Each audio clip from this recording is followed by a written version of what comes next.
foundation for the causes that we are championing.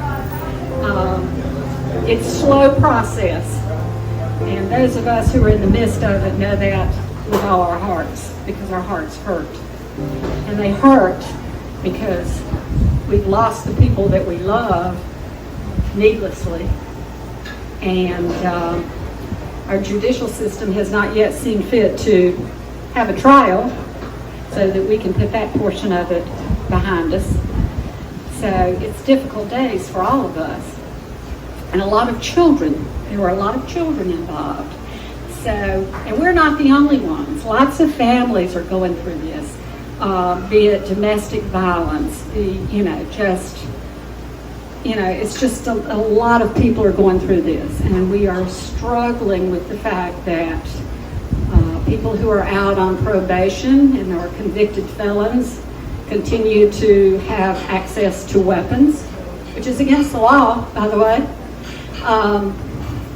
And multiple things like that. It's not just probation and parole, it's the entire justice system. So in the future, we hope that you'll be hearing about some actions that we're going to be taking in that area, hopefully in the very near future. So that being said, my daughter, for those of you who didn't know her, was a ray of sunshine. She was beautiful outside and inside. She had taken a life of addiction and turned it around, and she helped others, and she saved lives. She said, well, Mama, when you climb out of hell, you reach down and take some more with you. She was lovely. She was 30 years old with 2 beautiful children, and she didn't need to die. It didn't have to happen, and that is the problem. At this time, we have representatives here today from Family Justice, our domestic violence advocates here. Emily's Way Foundation is making a small donation. I was told that some of the ladies that have, sought shelter through Family Justice like to get a little money to go shopping on their own sometimes. And so I hope that this will help make that happen for them. Thank you. Domestic violence is really tough, guys, and it's real and it's here.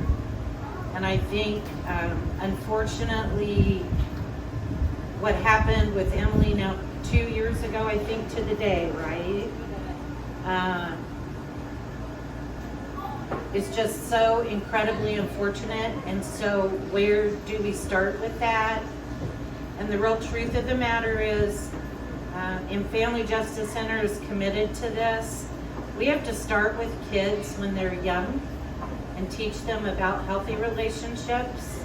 We have to address the trauma that goes on with kids when they're little. And as they grow, and support them and love them. But there are still evil people in the world, and obviously this man that did this to these 2 wonderful individuals, allegedly, is one of them. Well, I'm not going to mention his name. If I don't mention his name, I do hope for this family that there's justice to come for them. That's not going to end really any of this. I don't even know or comprehend the strength that you have, Ann, to do this. But as I said to you earlier, I firmly believe that your daughter is shining down on you from heaven and could not be more proud. Hi, I'm Brian. I was Emily's older brother, and I'm not as well spoken as these 2 ladies. I'm far more direct. The problem in this state, this country, is because we, the people, have failed to step up and make sure that our judicial system upholds the laws that we pay them to uphold. And if we sit around and ignore the fact that they ignore us, they let our families get killed, they let our friends get killed, they don't hold people accountable for the things that they're doing, is a problem. And the only people that can change that are you. That's it. It's simply that. So take a look at yourself, take a look at your family, if you would like them to not be persecuted by people that should not be allowed out, that should be held accountable, then do something about it. And that's what we're here to do. I'll fight for you. I'll fight for every one of you. And I'll fight to the day, to my last breath. And sir, she will as well. And we can't do it without you. It's as simple as that. You want Georgetown to be a safer place? I want the whole country to be a safer place. But we're starting right here.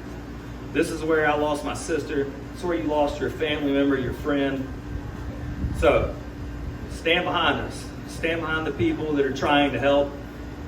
Get with us. Raise your voice. Raise some money, because we all know you can't do anything without money. Every dollar helps. So, we're going to fight.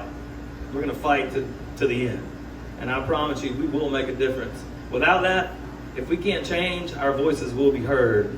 And everybody will know. We're coming. I promise you. I really knew her for the time that she spent with us, and she did all these things. She helped so many people, and at the same time found time to be a mother. And I'm not talking just, spare time. I'm talking a full-time mother, everything you'd want a mom to be. And really, no 15-year-old should really have to go through what is going on, what happened. Or younger, really. Nobody.